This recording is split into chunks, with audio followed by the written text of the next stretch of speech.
우리 함께 사도신경으로 신앙 고백 들으심으로 하나님께 3월 첫 번째 주일 예배를 올려드리겠습니다. 나는 전능하신 아버지 하나님 천지의 창조주를 믿습니다. 나는 그의 유일하신 아들 우리 주 예수 그리스도를 믿습니다. 그는 성령으로 잉태되어 동정녀 마리아에게서 나시고 본디오 빌라도에게 고난을 받아 십자가에 못 박혀 죽으시고 장사된 지 사흘 만에 죽은 자 가운데서 다시 살아나셨으며 하늘에 오르시어 전능하신 아버지 하나님 우편에 앉아 계시다가 거기로부터 살아있는 자와 죽은 자를 심판하러 오십니다. 나는 성령을 믿으며 거룩한 공교회와 성도의 교제와 죄를 용서받는 것과 몸의 부활과 영생을 믿습니다. 아멘. 찬송가 26장 찬양하겠습니다.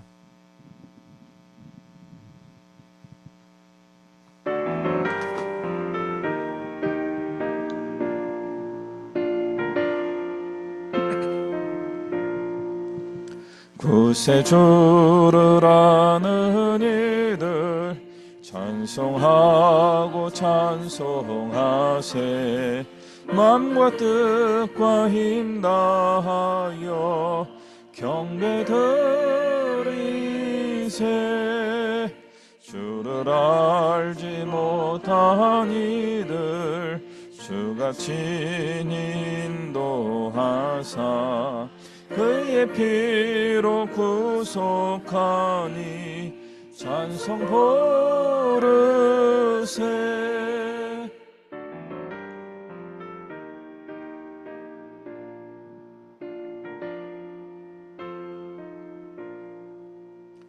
약한 사람 도움받아 시험 중에 참게 되니 모든 죄를 이길 힘은 믿음뿐이라.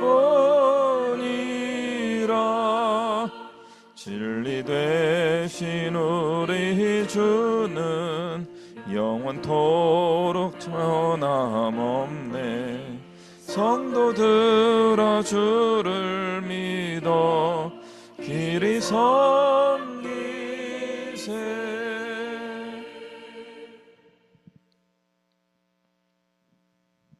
기도하겠습니다. 사랑과 은혜가 충만하신 하나님 아버지, 오늘도 거룩한 주일 아침에 하나님의 은혜를 기대하며 사모하며 또 우리의 마음과 정성을 들여 또 우리 인생을 주 앞에 올려드리며 우리가 함께 예배하기 위해 모였습니다. 주님, 우리가 드리는 이 예배가 하나님을 기쁘시게 드리는 예배가 되게 하여 주시옵소서. 우리가 주님을 향하여 드리는 간절한 소망의 예배가 하나님께 흠양되는 예배가 될 뿐만 아니라 이 시간 주님이 찾아오셔서 감동하여 주시고 운행하시는 복된 시간으로 역사하여 주시옵소서. 우리가 잊지 않고 주일마다 하나님을 향한 마음을 가지고 있는 것 주님이 아십니다. 그러나 주님은 우리의 이런 노력과 정성보다 훨씬 큰 사랑과 관심으로 늘 우리를 주목하여 보시고 기억하시며 우리를 지키시고 인도하시는 줄 믿습니다. 먼저 주님이 우리를 사랑하셨기에 우리가 감사함으로 주님을 찬양하며 예배하며 주님의 뜻을 따라 살기로 작정하게 됩니다. 그 은혜와 사랑을 늘 잊지 않고 기억하며 그 은혜와 감격 속에 살아가는 우리 모든 믿음의 식구들 되게 하여 주시옵소서. 그래서 주일 이 시간만이 아니라 매일매일 눈을 뜨고 눈을 감으며 자고 깨는 모든 숨쉬는 하루하루 먹고 마시며 지내는 순간순간에도 주님이 나와 함께 하신다는 그 믿음과 감동 속에서 우리가 생활하며 살아갈 수 있게 하여 주시옵소서. 그래서 우리에게서 주님의 영광이 날마다 빛나게 하여 주시옵소서. 주님, 어제는 우리나라가 100여 년 전에 국권을 침탈당했을 때 민족적으로 일어서서 우리의 자주 민족임을 주장하며 해방을 꿈꿨던 3.1운동의 날이었습니다. 그러나 그 운동에 깊이 있는 소망이 그 이후에 오랫동안 이루어지지 못하였던 것을 보게 됩니다. 우리가 꿈꾸고 있었던 모든 일, 우리가 마음과 정성을 다하여 살아가면 세상이 이해해 줄 것이다 라고 기대하였지만 실제로는 더 악한 일들이 일어나 있던 것을 또 우리가 역사적으로 기억합니다. 우리 시대에 우리가 예수님의 말씀처럼 뱀처럼 지혜롭고 비둘기처럼 깨끗한 믿음으로 살아가는 우리 모든 하나님의 사람들 되게 하여 주시옵소서. 그래서 우리가 착하고 의롭게 살아갈 뿐만 아니라 하나님 주신 지혜를 가지고 악을 물리치며 선을 이루어가는 능력을 가지고 하나님 뜻을 이루어가는 우리 모든 하나님의 일꾼들 되게 하여 주시옵소서. 이 나라가 갈등하며 분열하였습니다. 주님 불쌍히 여기시고 회복하여 주시고 하나님 안에서 하나 될 수 있도록 먼저 믿음의 사람들이 회개하며 올바른 믿음의 눈을 가질 수 있고 믿음의 고백을 하며 살아갈 수 있도록 좀 역사하여 주시옵소서. 오늘도 우리에게 주시는 하나님의 말씀에 귀를 기울입니다. 그 말씀에 우리의 심령을 올리게 해주시고 우리의 삶의 능력이 되게 하여 주시옵소서. 예배하는 첫 시간이 오니 마치는 시간까지 주님 함께 하시며 주님 홀로 큰 영광 받아 주시옵소서. 감사드리며 이 모든 말씀 예수 그리스도의 이름으로 기도하옵나이다. 아멘.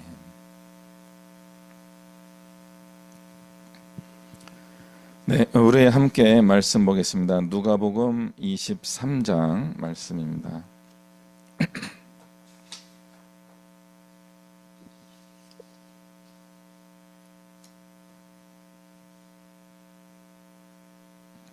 누가복음 23장 26절부터 31절까지의 말씀입니다.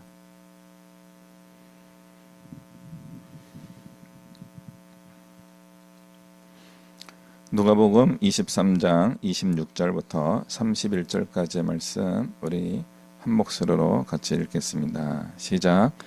그들이 예수를 끌고 갈 때에 시몬이라는 구레네 사람이 시골에서 오는 것을 붙들어 그에게 십자가를 지어 예수를 따르게 하더라. 또 백성과 및 그를 위하여 가슴을 치며 슬피 우는 여자의 큰 무리가 따라오는지라. 예수께서 돌이켜 그들을 향하여 이르시되 예루살렘의 딸들아 나를 위하여 울지 말고 너희와 너희 자녀를 위하여 울라. 보라 날이 이르면 사람이 말하기를 잉태하지 못한 이와 해산하지 못한 태와 먹이지 못한 젖이 복이 있다 하리라. 그때 사람이 산들을 대하여 우리 위에 무너지라 하며 작은 산들을 대하여 우리를 덮으라 하리라. 푸른 나무에도 이같이 하거든 마른 나무에는 어떻게 되리요 하시니라. 아멘.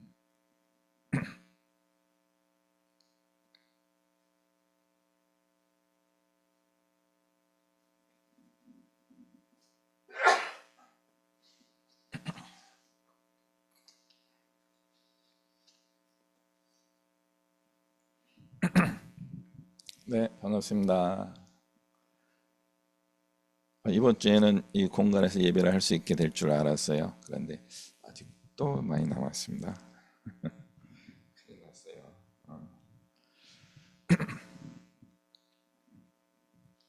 오늘 말씀 제목은 이렇습니다. 너와 내 자녀를 위하여 울라. 네. 너와 내 자녀를 위하여 울라. 이 유명한 말씀입니다. 예수님께서 마지막 십자가를 지시기 위하여 골고다 언덕을 향하여 가실 때에 많은 이스라엘 예루살렘의 여인들이 예수님을 좋아했던 예수님의 말씀을 듣고 감동하면서 따랐던 여인들이 그 숫자가 얼만큼 되는지는 정확하게 알 수 없지만 여자의 큰 무리라고 되어 있어요. 멀티튜드. 꽤 많은 여성들입니다. 10명은 넘었을 것 같아요. 한 20명, 30명 혹은 100명 가까이 됐을지도 모르겠습니다. 그래서 여성들의 무리, 군집이 주님을 따라오면서 눈물을 흘리고 있는 겁니다. 가슴을 치면서 슬피우는, 그러니까 가슴을 쳤다는 것은 안타깝다, 정말 안타깝다, 속상하다 하는 그런 모습입니다. 그렇게 예수님의 고난을 보면서 눈물 흘리는 여성들에게 십자가 들고 가기에도 힘드신 예수님이 고개를 돌렸다고 했어요. 그들을 향하여 죄수의 신분으로 자기가 죽어야 되는 그 형틀을 메고 가시던 예수님이 그 자기를 위하여 울고 있는 여인들을 향하여 한 말씀을 하시는 거죠. 굉장히 힘든 상황이에요. 아마 로마 병정이 채찍으로 막 내리치고 하는 그런 상태인 거죠. 요 상황은 좀 달라지긴 했습니다. 그 구레네 시몬이 십자가를 대신 져줬기 때문에 잠깐 이제 자유롭게 된 순간이긴 합니다.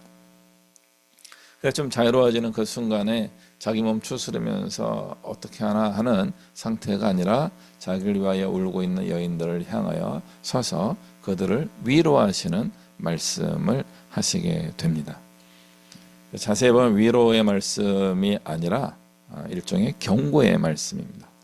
그래서 이 경고의 말씀인데 그냥 위로의 말, 너와 내 자녀들을 위하여 우는 게 좋겠구나 이렇게 이야기하고 있는데 사실은 굉장히 큰 경고의 말씀입니다. 잠시 후에 이 말씀을 이제 살펴보도록 하겠습니다. 잠깐만요.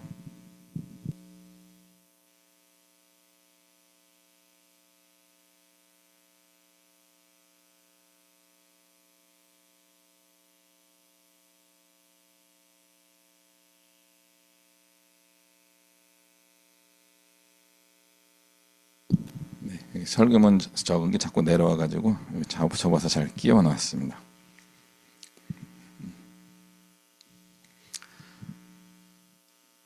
3.1절 얘기를 우리가 해야 될 것 같습니다. 어제가 이제 3.1절이었습니다. 1919년 3월 1일 기민년이라고 하는 그 해에 일본의 침략을 규탄하면서 대한민국은 자주민의 자주국가이니까 너희들은 떠나라. 우리나라의 문제는 우리가 알아서 하겠다라고 선언하면서 만세운동을 전개하게 되었습니다.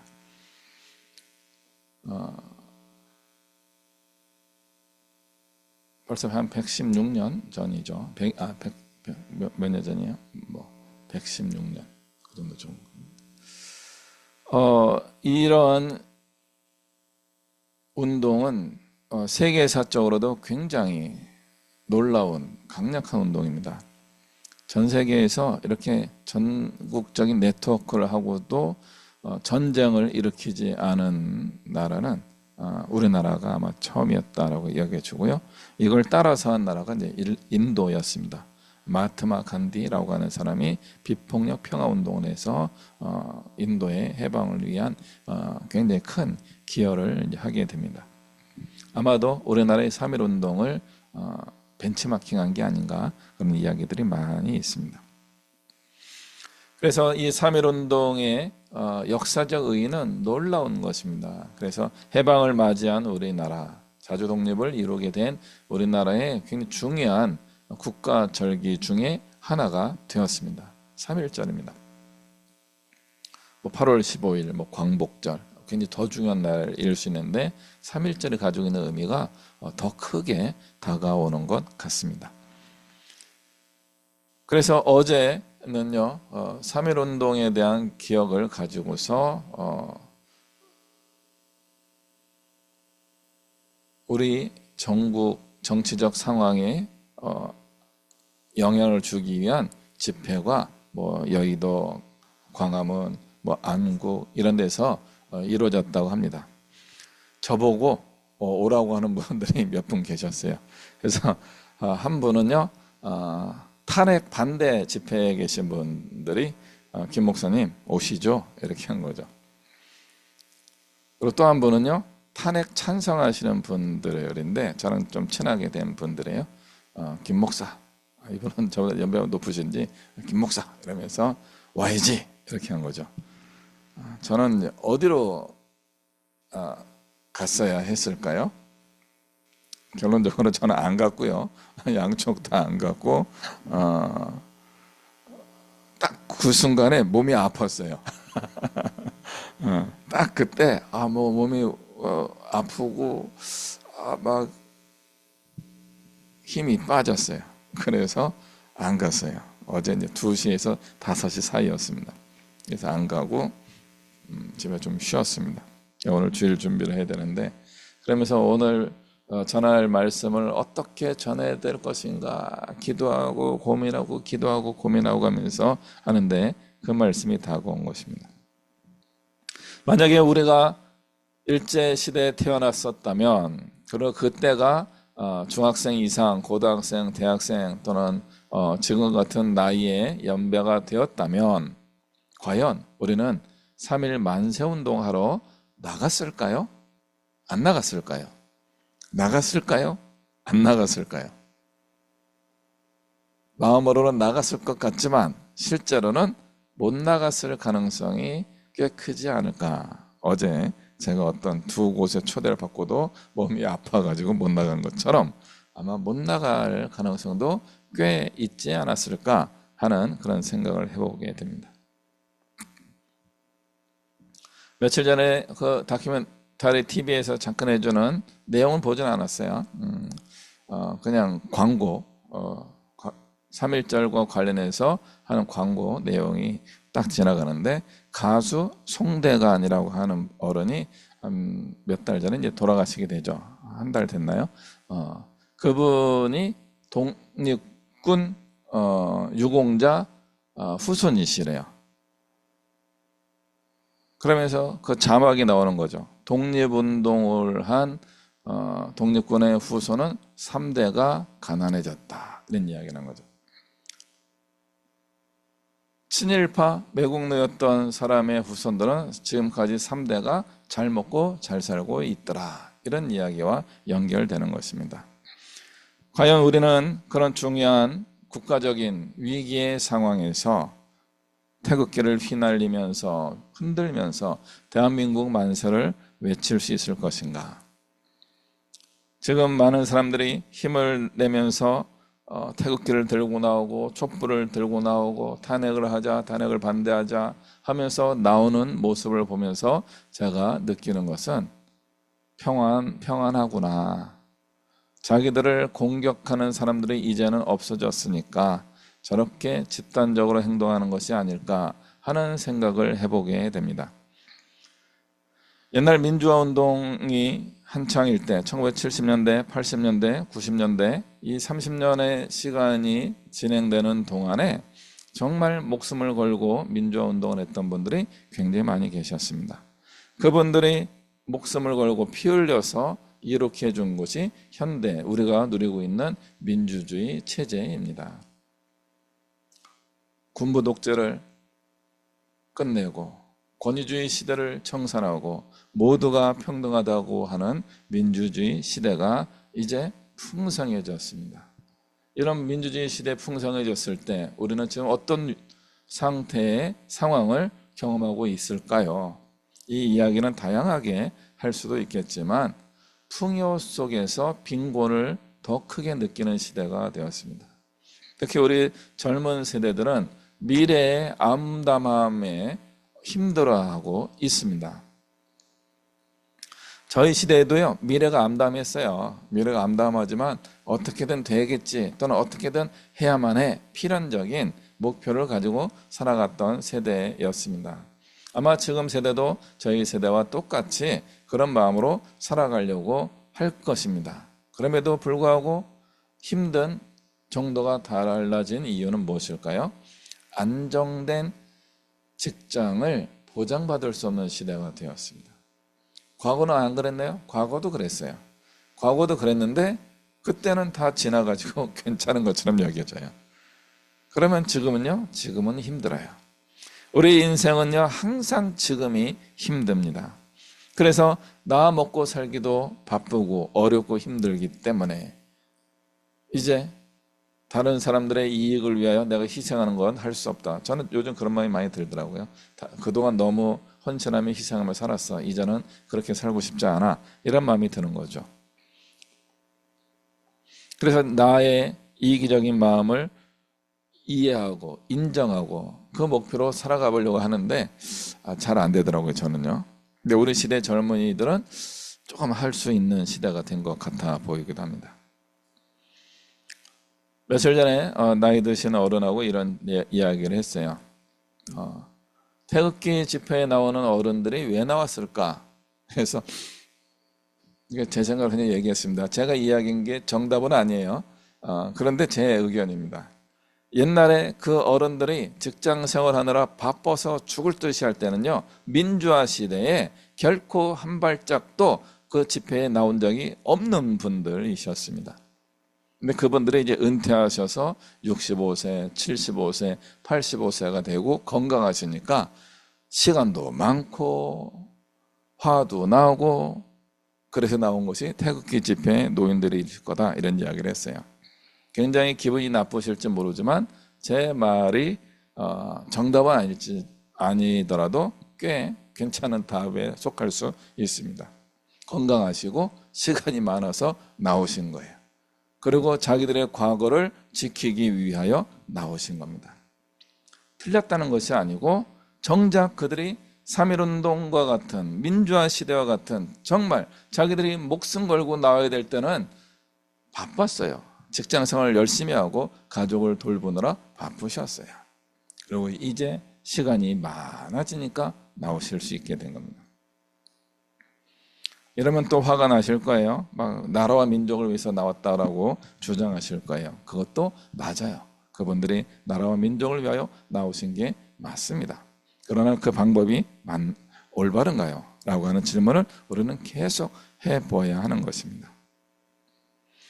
3.1절과 같은 일이 우리에게 다시는 일어나지 않기를 저는 기도하고 있습니다. 또 외세 침략에 의해서 우리가 정말 죽느냐 사느냐 하는 그 국권 침탈의 착취의 시대로 돌아가서 3.1 만세운동과 같은 민주화 운동과 같은 것을 이제는 없었으면 좋겠습니다. 그런 날이 오지 않아야 되는 거죠. 그러나 그럼에도 불구하고 그런 날이 온다면 우리는 다시 한번 힘을 내서 나아갈 수 있어야 되는 겁니다. 그러나 그것이 풍요 속에서 나오는 것이 되어서는 안 되는 거죠. 내가 시간이 있고 건강하니까 나오는 게 되어서는 안 되는 겁니다.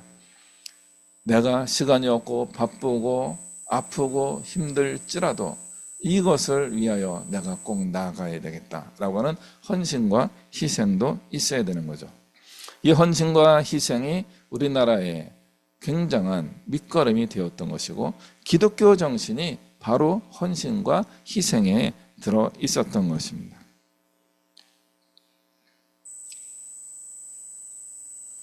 나의 영역을 한번 생각해 보시기 바랍니다. 제가 딱 세상에 태어났을 때는요, 이기적이에요. 왜요? 물론 나를 양육해 주시는 부모가 계시고 가족들이 있기 때문에 내가 성장할 수 있다는 것은 지금은 다 알고 있지만 세상에 막 태어났을 때 갓난아기는 그걸 모르는 거죠. 배고파 죽겠는 거죠. 졸려 죽겠는 거죠. 추워 죽겠는 거죠. 어느 날은 더워서 죽겠는 거죠. 그래서 그 모든 것을 울음으로 터뜨리는 겁니다. 세상에 대하여 울면서 원망하면서 이게 뭐야 하면서 이기적으로 살아가는 것이 우리 인간의 본성적 경험이라고 할 수 있습니다. 생존입니다. 생존. 내가 죽을 것 같은 거예요. 그런 아이가 이제 나와 타인을 구별하기 시작하면서 나를 양육해 주는 분하고 좋은 관계를 맺어가는 사회성을 키워 나가면서 이렇게 이제 나이도 들고 어른도 되고 할아버지 할머니까지 성숙해질 수 있게 되는 것입니다. 그러므로 우리가 인생을 살아갈 때 가장 중요한 첫 번째 조건은 무엇일까요? 저는 우리 장인 어른께 바둑을 배워가지고 감사해요. 저 바둑을 잘 못 두는데 그래도 오면은 김서방 바둑 좀 두자 이렇게 하면서 막 여러 점을 깔고 둔 거 아시는 분도 아시는데 그러면서 저희 아버님이 늘 해주신 이야기가 뭐냐면 아생후 타살 이 얘기를 정말 할 때마다 바둑을 둘 때마다 말씀하시는 겁니다. 내가 먼저 살고 상대방을 잡아먹어야지만 바둑에서 승리할 수 있는 거야. 내가 살지도 못했는데 남 잡아먹으려고 하면 질 수밖에 없어. 이 이야기를 꽤 오랫동안 말씀해 주셨고 그것이 굉장히 타당한 말씀입니다. 그러니까 내가 사는 방법은 두 집 나면 살 수 있는 거죠. 그 지역에. 그래서 우리가 인생을 살아갈 때 내가 생존해야 되는 것은요, 정말 본질적인 타고난 혹은 무의식적인 그 선택이라고 할 수 있습니다. 그러나 어떻게 내가 내 중심적으로 자기 중심적으로 나의 생존만 위하여 살아갈 수 있겠습니까? 우리가 좀 더 커보면 그렇지 않다는 것을 알게 됩니다. 그럼 나의 영역이 어디까지 가는 거예요? 나의 주변으로 가는 거죠. 가족과 친구들, 약간의 작은 사회적 관계망 속에서 생활하게 되는 겁니다. 그게 대표적으로 사춘기죠. 사춘기 시절에 친구가 가장 중요한 선택의 조건이 되기도 한다는 겁니다. 나중에 지내보면 알지만 친구도 그렇게 필요하지는 않습니다. 그러나 그 시기에는 굉장히 필요하고 간절한 대상들이 친구죠. 이 가족, 가까운 친구, 이 영역이 있어야지만 내가 살아남을 수 있을 것 같은 그런 간절함이 생기게 되는 것입니다. 이제 나이가 들고 좀 더 커지면 어떻게 됩니까? 사회적 관계망이 좀 더 커집니다. 공적 영역으로 확장되는 겁니다. 친구와 가족은 사적 영역이라고 할 수 있다면 이제 그것을 넘어서는 공적 영역이 나타나는 거죠. 대표적인 게 취직하게 되면 직장이죠. 제대한 우리 아들들이 있는데 군대도 일종의 공적 영역이죠. 많은 사람들을 집단으로 모아놓고 어떤 공적인 생활을 하게 만들게 됩니다. 좀 더 넘어가면요, 다양한 공동체들을 만나게 됩니다. 사적 관계와 공적 관계가 섞여 있는 다양한 집단들 속에 있는 거죠. 뭐 동아리 활동도 그런 거고요, 학교도 비슷하고요. 더 나아가서 이제 어떤 사회 단체 이런데 참여해가지고 활동의 영역이 넓어지게 됩니다. 이 단계에 오게 되면요, 우리는 공적인 부분을 저절로 생각하게 되어 있습니다. 왜냐면요, 공적인 영역이 안전하지 않으면 사적 영역 혹은 개인의 영역이 위험해지기 때문에 그렇습니다. 공적 영역을 지키는 거죠. 어딜 지켜요? 우리 회사를 지켜야 되는 거예요. 우리 직장이 망하면 안 돼요. 우리 동아리가 무너지게 되면요, 나의 삶에 굉장히 중요한 행복하고 유쾌한 부분이 사라지는 거예요. 굉장히 두려워지는 겁니다. 슬퍼지는 거죠.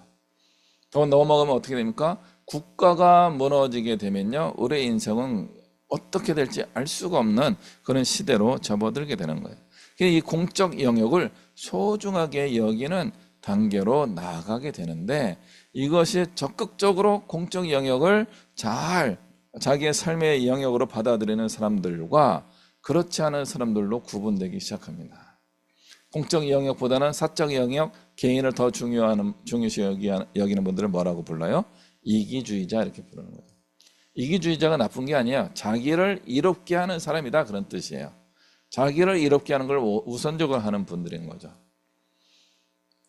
공리주의자, 이렇게 불러요. 공적으로 더 공적인 영역을 이롭게 하는 것을 더 중요하게 여기는 사람이 있기도 하는 겁니다.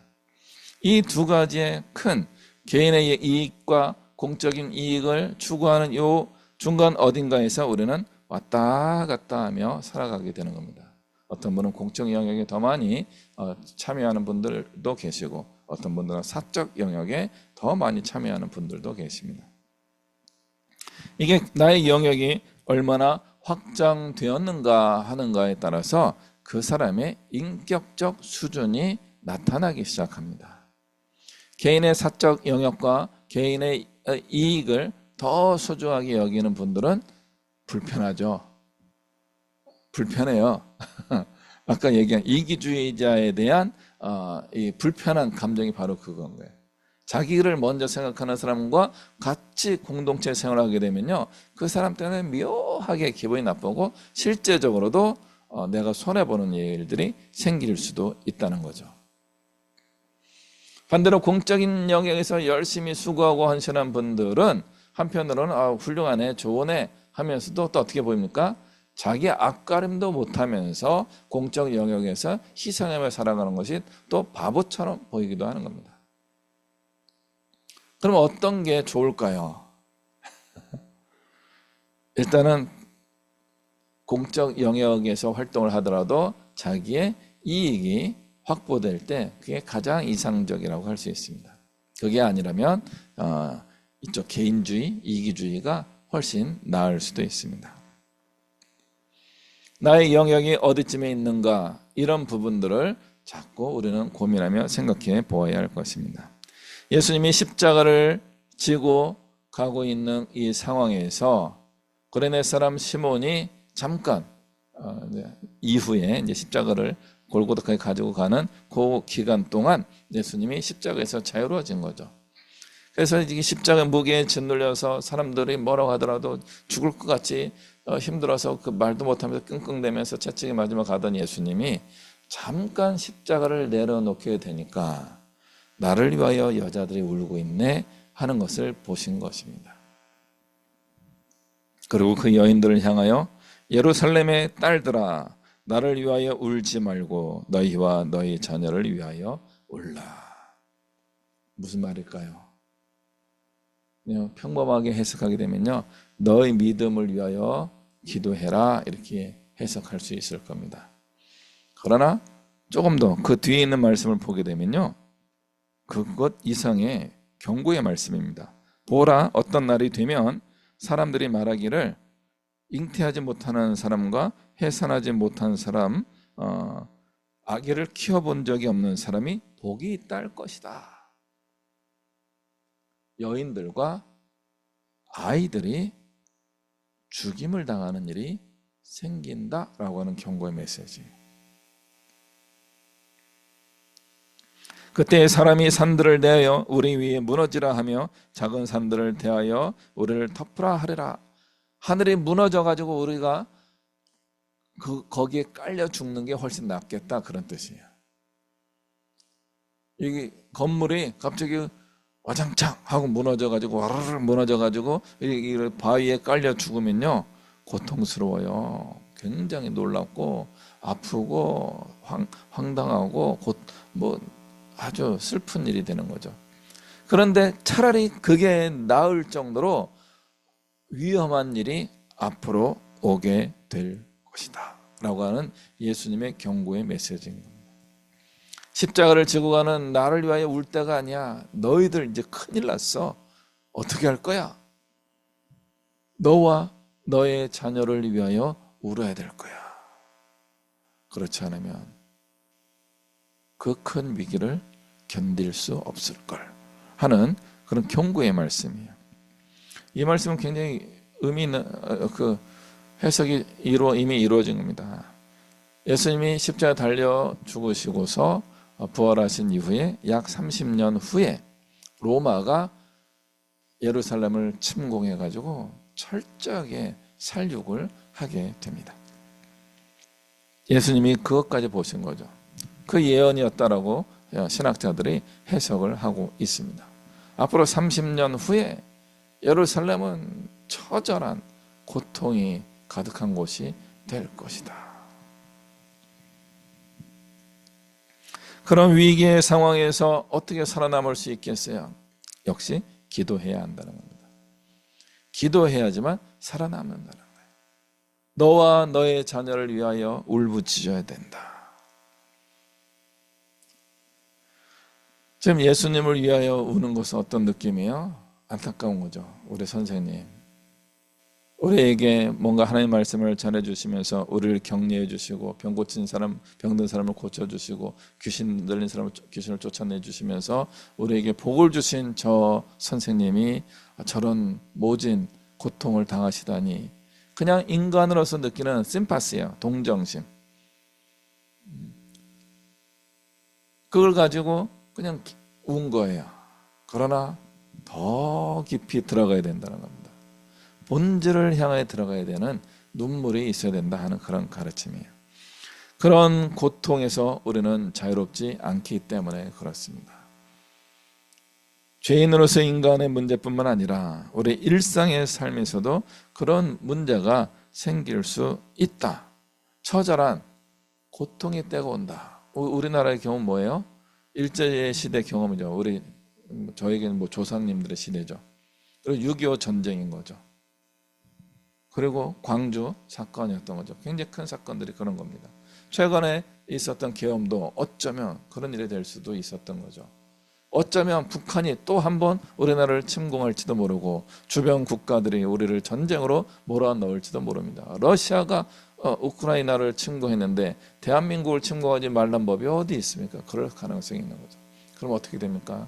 우리는 처절하고 고통스러운 신앙과 별개로 겪게 되는 고난 속에 빠질 수 있게 되는 것입니다. 그런 것으로부터 우리가 벗어날 수 있게 되기를 기도해야 된다 하는 말씀으로 받아야 됩니다. 우리나라는 그동안 너무나 풍요로웠습니다. 풍요로워서 풍요 속에 빈곤의 삶을 살게 되고 정말 힘들어요. 정말 여러분 힘들게 살고 계신 거 알고 있습니다. 힘들어요. 그러나 이 힘든 삶 속에서도 우리가 열심히 살아가려고 하는 이유는 뭐예요? 소망이 있기 때문인 거죠. 이 다음에 뭔가 좋은 일이 있으면 좋겠다 하는 기대가 있기 때문에 그렇습니다. 우리의 자녀들이 우리보다는 조금 더 잘 됐으면 좋겠다 하는 기대가 있기 때문에 우리가 수고하며 애쓰는 것입니다. 그러나 그 이상으로 가야 되는 겁니다. 이 모든 것이 무너질 수도 있다라고 하는 위기의식을 가지고 그럼에도 불구하고 기도하는 사람, 울부짖으며 하나님의 은혜를 구하는 사람들에게는 그 고난 가운데서도 하나님이 건져주실 것이다 라고 하는 간절한 믿음의 소망을 가지고 우리는 살아갈 수 있어야 하는 것입니다. 예수님이 그걸 가르쳐 주시고 있는 거예요. 위기가 올 수 있다는 거죠. 우리는 위기가 안 오는 인생을 너무 많이 살았는데 그래서 위기가 올 수 있는 거예요. 언제 올지 모르는 거예요. 며칠 전에 뉴스에서 황당한 걸 봤죠. 이 고속도로 건설한 고가 높은 고속도로가 무너졌어요. 원래 무너지면 안 되는 거예요. 우리나라 유명한 건설 그룹 현대 건설 그룹에서 현대전공인가 거기서 했는데 그게 무너진 거예요. 그게 무너지면 어떤 느낌을 가져야 되는지 아세요? 그 고속도로, 그 회사가 만든 고속도로는 가고 싶지 않은 거예요. 근데 우리가 거기가 어딘지 모르니까 내비게이션이 보여주는 데 가니까 결국 지나가긴 하겠지만 어느 날 그 몇백 미터 높이의 그 고가도로가 무너져가지고 그냥 우리의 인생이 그렇게 끝날 수도 있다는 거죠. 우리 주변은요 이제 많은 위기의 상황들이 널려 있어요. 우리가 산업 발전하면서 막 새로 만들고 새로 고치고 하는 그런 시대가 있었다면 지금은요 그걸 안 고치고 유지하면서 가야 되는 그런 시대가 된 거예요. 그러면 어떤 일이 생겨요? 이게 망가져서 터지기도 하는 거예요. 우리는 더 위험한 시대로 접어든 거죠. 선진국이 되었다라고 하는 것은 좋다라고 하는 의미도 담겨 있지만 또 한 가지는 우리나라가 퇴보할 수도 있다라고 하는 위기의 시대로 접어들었다라고 볼 수 있습니다. 그러므로 우리는 더 깨어서 기도해야 되는 거죠. 지금 평안하다 할 때 더 기도해야 되는 겁니다. 다른 사람의 고통을 보고 그를 위하여 슬퍼하며 눈물을 흘리며 예수님을 위하여 애통하는 거 좋은 거지만 나를 위하여 기도하는 것을 놓치면 안 되는 겁니다. 우리의 인생이 이제 어떤 일에 직면하게 될지 알 수 없기 때문에 그렇습니다. 그럼에도 불구하고 오늘 구레네 시몬이 그 해답을 보여주고 있습니다. 이 어른은 얼마나 황당하겠어요. 구경하다가 야 너 나와 해가지고 이거 매 이렇게 한 거예요.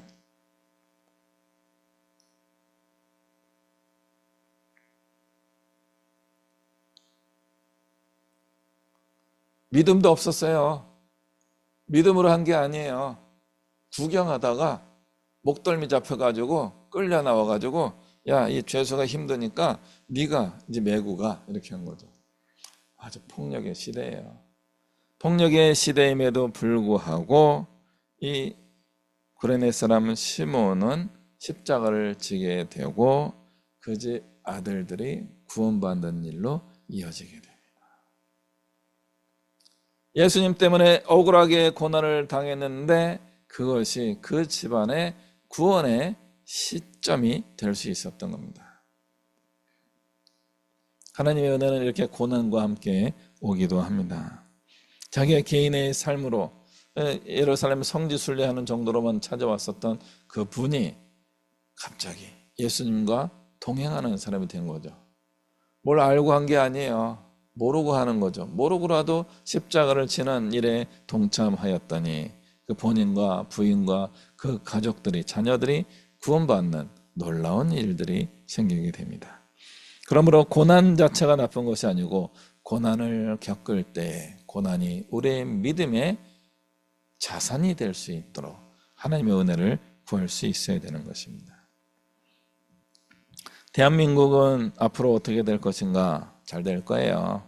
우리가 뭐 한다고 뭐 달라지겠어요?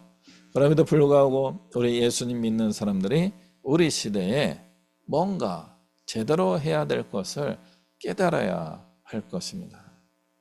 제대로 해야 될 것은 바로 기도하는 것입니다. 나와 나의 자녀들 위하여 기도하는 것을 해야 되는 거죠.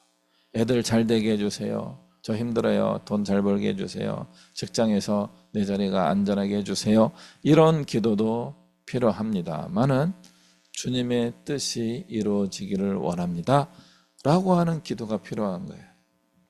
그러면 억울하지만 구레네 사람 시몬처럼 주의 일에 동참하게 되는 겁니다. 그 억울함이 하나님의 놀라운 은혜와 복으로 바뀌게 됩니다. 그 억울한 일에 우리가 들어가야 되는 거죠. 나의 자유가 박탈되었고 사람들에게 웃음거리가 되고 손가락질받는 저 사람 죄인 아니야? 라고 하는, 이거 해명할 수가 없잖아요. 내가 십자가를 지고 가니까 저놈도 나쁜 놈이네 이렇게 하면서 손가락질을 하게 될 텐데 이거 해명할 수가 없어요. 아니라고요 하면은 로마군이 야 똑바로 끌고 가 하면서 야단칠 거고요. 그래서 막 사람들 수곤수곤한데 막 야 쟤 잘못 걸렸네 하면서 뭐 비웃음을 샀을 수도 있는 거죠. 그 수치를 견디며 나아갈 때 하나님의 은혜가 그 집안에 흘러가게 되는 것입니다. 예수 그리스도의 고난에 동참해야 되는 거죠. 가슴을 치는 이 여인들은 예수님의 십자가를 같이 질 수는 없지만 나와 나의 자녀를 위하여 기도하는 가운데 하나님의 구원의 기회를 맞이할 수도 있게 되는 것입니다. 오늘 우리는 다시 한번 기억해 봐야 됩니다. 나를 위하여 어떤 기도를 해야 될 것인가? 나의 자녀를 위하여 어떤 기도를 할 것인가? 나의 부모를 위하여 어떻게 기도해야 될 것인가? 나의 직장을 위하여, 나의 사업처를 위하여 어떤 기도, 무슨 기도를 해야 할 것인가? 이 고민을 해봐야 되는 것입니다. 나의 미래는 어떻게 펼쳐질 것인가? 나의 마지막 마무리는, 나의 인생의 마무리는 어떻게 될 것인가? 과연 우리의 인생은 어떻게 끝나길 원하십니까? 잘 될 거예요. 천국 가는 거죠. 그럼 이 땅의 소망을 넘어서는 천국에 대한 소망을 가지고 있어야 하는 것입니다. 오늘 뒷부분 23장 뒷부분에 보면요, 제가 사실은 제일 싫어하는 부분이에요. 강도 두 사람이 그 십자가의 오른쪽 왼쪽에 같이 이제 달려 있다가 한 명이 회개해요. 회개했더니 천국 가요. 평생 나쁜 짓 하다가 이제 사형당하는 그 순간에 회개하고 천국 가는 거죠. 별로예요. 그럼에도 불구하고 그런 사람도 구원받아야 되는 것이죠. 과연 그런 은혜가 여러분에게 오겠습니까? 마음대로 살다가 마지막 순간에 회개해서 천국 가는 일이 생기면은 최고 같은데 되겠습니까? 그 타이밍 1분, 5분의 시간, 정말 마지막 나의 인생을 정리할 수 있는 5분의 시간이 여러분에게 주어질까요?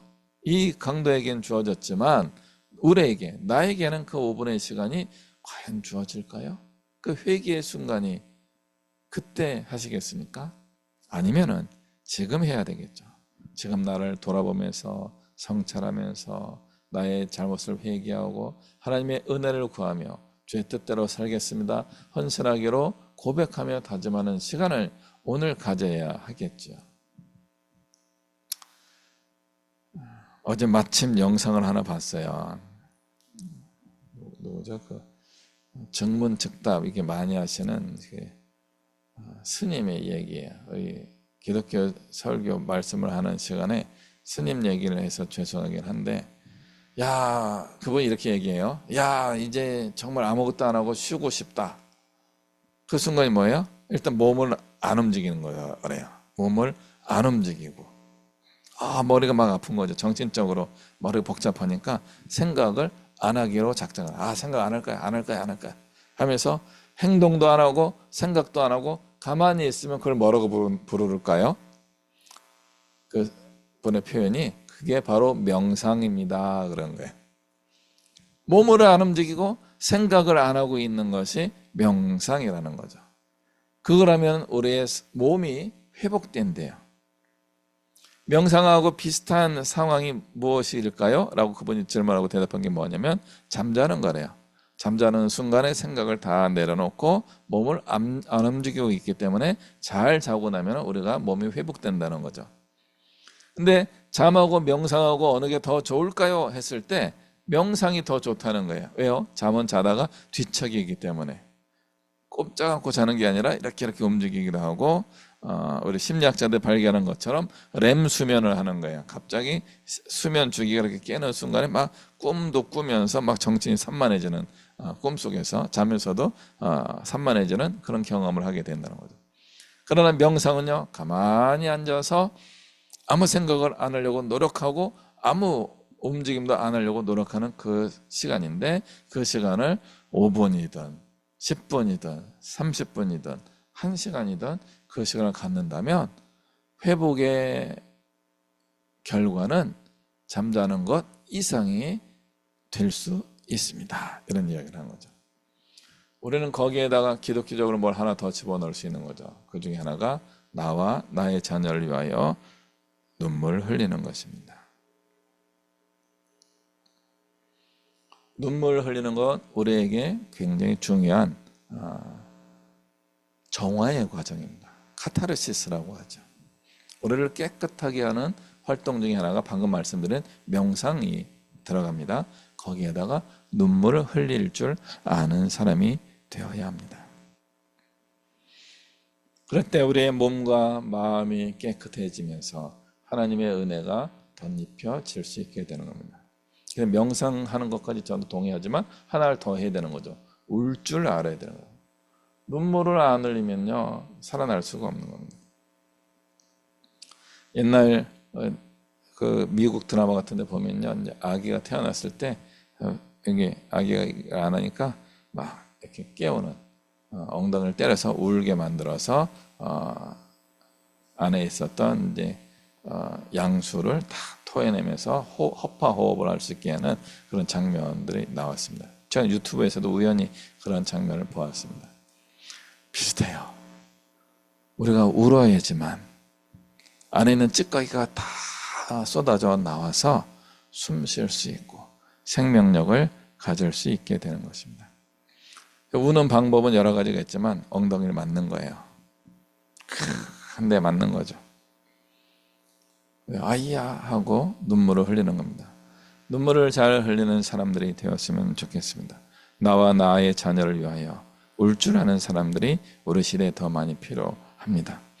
더 나아가서 하나님의 은혜를 구하면서 깊이 하나님의 은혜를 깨달아 나가서 나의 삶의 영역이 나 개인의 영역을 넘어서서 사적 영역을 넘어서서 공적 영역을 넘어서서 하나님의 세계로 향하여 나아갈 수 있는 그런 믿음의 삶을 살 수 있어야 될 것입니다. 그렇게 살아가는 우리 모든 믿음의 식구들 되시기를 주님의 이름으로 축복합니다. 기도하시겠습니다. 하나님 아버지, 우리를 불쌍히 여기시고 도와주시옵소서. 우리의 자녀를 지켜주시옵고 우리의 부모님을 지켜주시옵소서. 그러나 우리가 더 나아가서 그런 사람 시몬처럼 잘 알지 못하더라도 주님과 함께 십자가를 지고 살아가는 그런 영적인 공적인 삶을 살아가는 우리 모든 믿음의 식구들 되게 하여 주옵소서. 예수 그리스도의 이름으로 기도하옵나이다. 아멘. 찬송가 436장 찬양합니다. 436장입니다.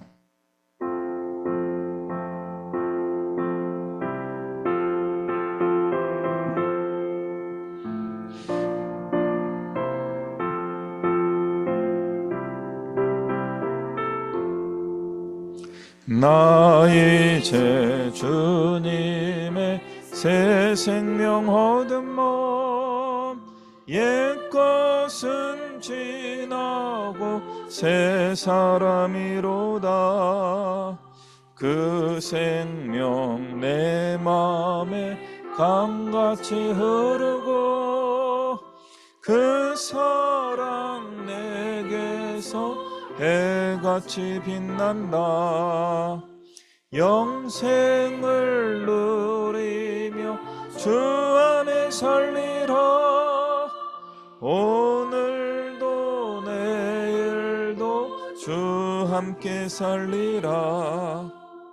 주 안에 감추인 새 생명 얻으니 이전에 좋던 것 이제는 값없다.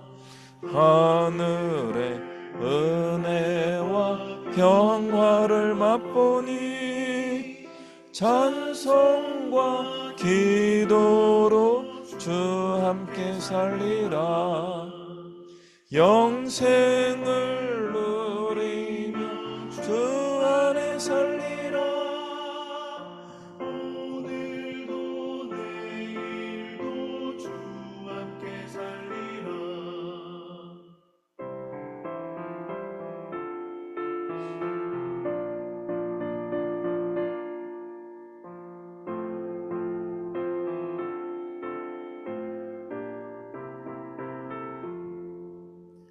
산천도 조목도 새 것이 되었고 죄인도 원수도 친구로 변한다. 새 생명 얻은 자 영생을 누리니 주님을 모심마 새 하늘이로다. 영생을 누리며 주 안에 살리라. 오늘도 내일도 주 함께 살리라. 주 따라가는 길 험하고 멀어도 찬송을 부르며 뒤따라가리라. 나 주를 모시고 영원히 살리라. 날마다 섬기며 주 함께 살리라. 영생을 누리며 주 안에 살리라. 오늘도 내일도 주 함께 살리라.